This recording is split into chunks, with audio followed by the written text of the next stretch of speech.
Let me begin this last piece with something usually attributed to an unnamed Hopi elder and called simply, A Hopi Elder Speaks. I would guess that many of you have seen or heard this already.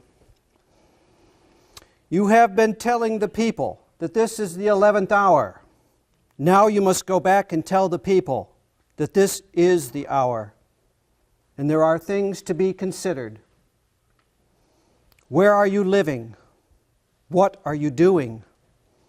What are your relationships? Are you in right relation? Where is your water? Know your garden. It is time to speak your truth.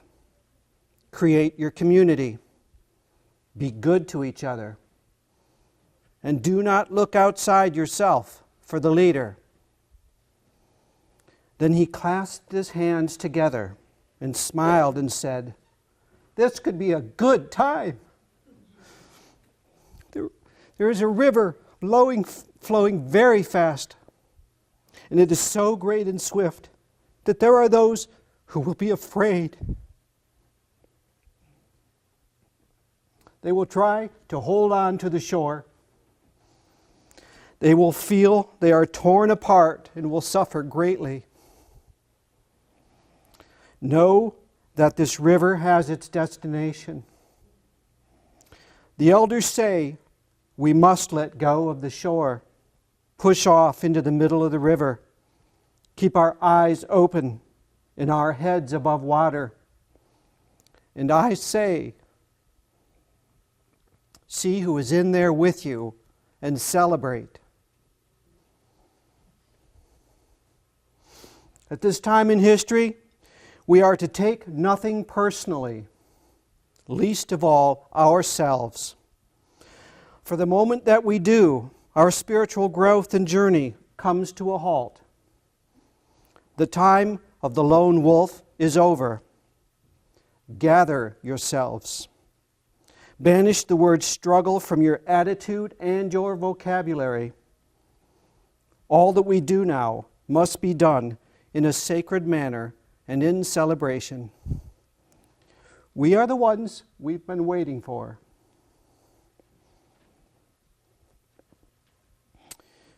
If, as I suggested last time, the new rivers of vision are already arising amongst us, rising from the nightmare of our long experience of ruling the world, rising to take us, perhaps, away from complete catastrophe, then what I have left is an invitation. Jump into the river that is already flowing and let this river carry you. Never mind that you cannot know with your rational mind exactly where this river might take you. That, indeed, is the whole point. And this river may be taking us to 1,000,000 different destinations. This is something very different from being in control. Let go of the shore, the Hopi elder counsels. Push off into the middle of the river. Keep your eyes open and your heads above water, and see who is in there with you, and celebrate. Feel the river as it pulls you along. Notice the map in your pocket, now soaked and falling to pieces. Let the river take it away. Your destination is not on that map. Feel the cell phone in your pocket, the watch on your wrist, now both dead and useless to you. Let them go and find new ways to connect to the world. Feel your clothing of old assumptions and stories, soaked and cold, dragging you down. Shed them. And notice your natural buoyancy as a creature who belongs on this planet. It's just you now, naked and wet, with others splashing nearby, the cold water rushing, the sky overhead, the calls of birds in the trees, and the tickle of fish underfoot. You feel awake and alive now in that cold rushing water. No more distractions. Nothing left to lose. Who will you be? You can feel the river's great force, the tug, the longing, the great rebalancing of forces. Your good, true, essential self, as covered with wounds and scars as it might be, knows what to do in this river. The river may pull us relentlessly, but we are not helpless here. So long as we don't fight this river, we can swim. And I have another invitation. If we're truly going to step away from domination and control, if we're truly wanting to find some new, more co-creative relationship with the planet, if we truly desire, in the poet David White's words, to enter into conversation with the whole of creation, then both speaking our truth and listening to the truth of the rest of reality, then perhaps the perfect crucible for that work is in learning to speak with and listen to our fellow human beings without trying to dominate and control each other. We can do that work here, now, in this room. Listen to the Hopi elder. Jump into the river. See who is there with you and celebrate. This person is investing everything she has in growing food for her community. That one thinks that all such attempts at local sustainability are pointless without a more global restructuring. How will these two souls learn to celebrate each other? This is the work the Hopi elder encourages. This one wants to blow up cell phone towers. That one meditates on an image of golden light encircling the globe. How will these two learn to celebrate each other?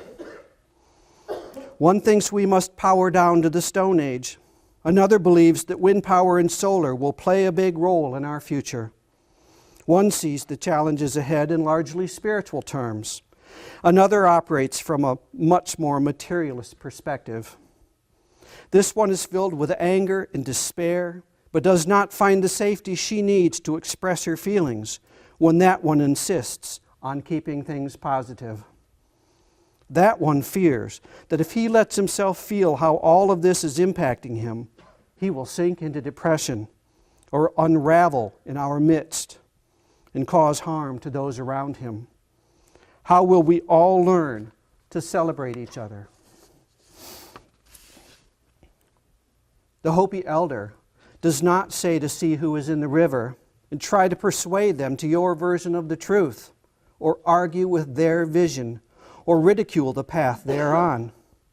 As the Dalai Lama says, quote, just because they're not on your road doesn't mean they've gotten lost. We can spend from here to extinction arguing over the one right way or how it will all play out. But that's the same story that got us into this mess.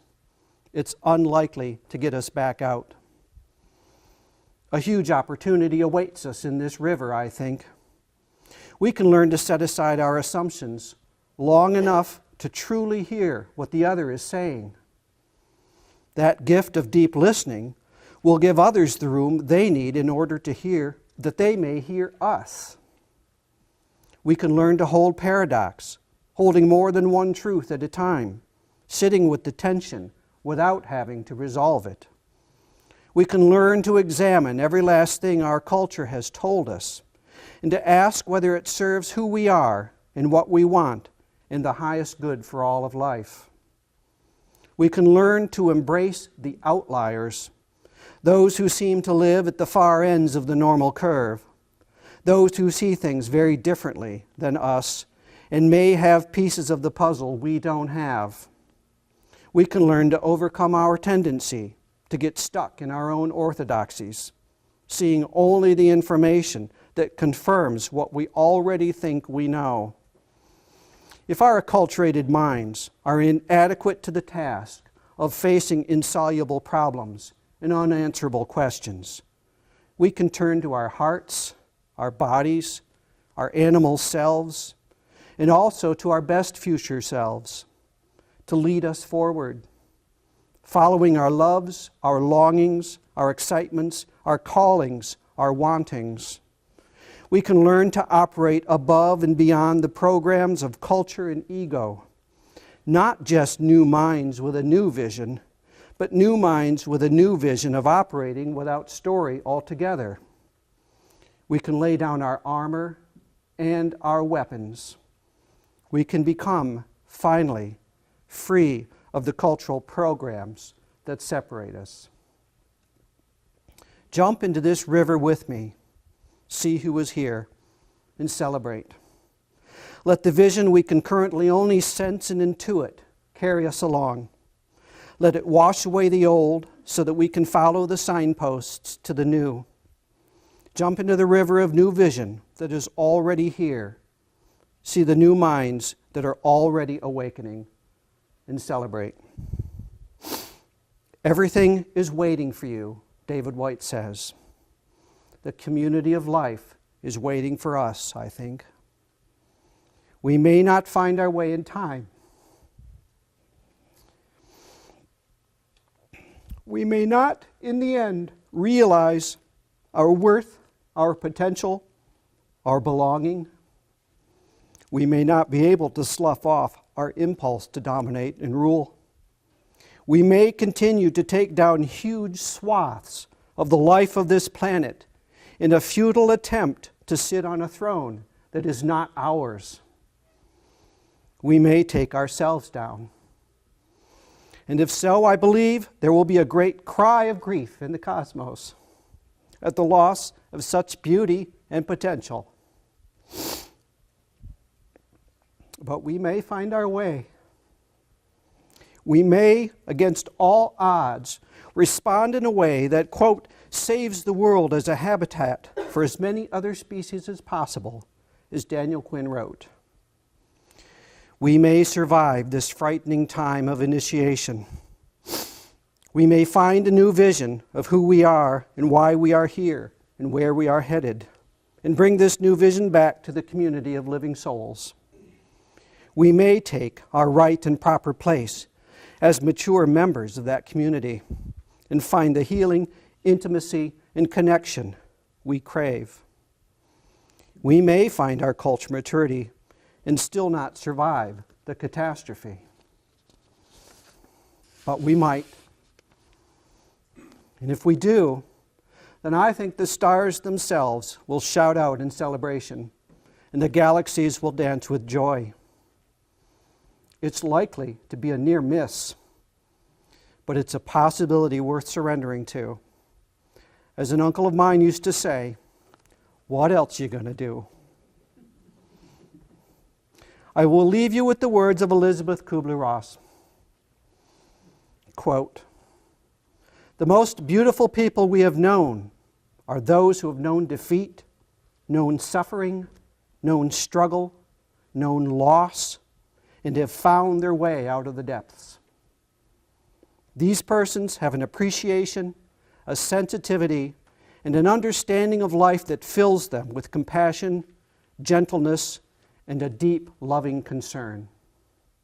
Beautiful people do not just happen. If we get through this, if somehow we manage to survive this catastrophe, I think we will find that we have become beautiful people indeed.